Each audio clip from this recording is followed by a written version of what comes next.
No, verdadeiramente, desde que nós tomamos over carteira de deporte junto ao gabinete Wave Cruz 2, eu pe petição adelantando onde não tá para cancha aqui, mas em village da Saint Martin Straat,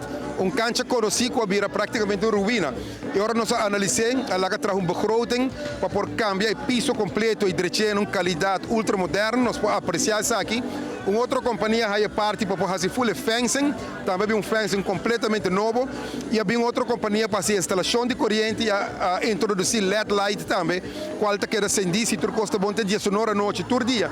E assim na AUE nós celebrar a abertura oficial de obra aqui, de projeto aqui, de trabalho grande, que o ordem assim para por renovar em totalidade o basketball court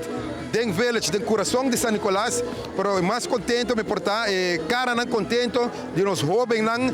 full round den barrio aqui me está seguro impacto coisa aquilo 300 grande para deporte, mas não sabe, mas sempre nós sabemos,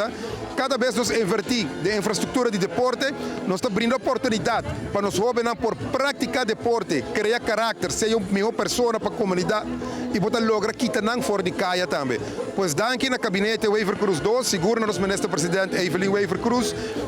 demais colega ministro não parlamentário não também lote para deporte, é não turco tá aprovar fundo não para nós por cristalizar nossa visão, nosso desejo na bem-estar da comunidade e de caso aqui na San Nicolás. E aqui riba, mas nós dedicar nome na parque aqui na dois nomes, um da Pete Coco e outro da Tico Cooper, com dois personagens com a lanta de village, a jogar basquetebol, a vira deportista na grande de basquetebol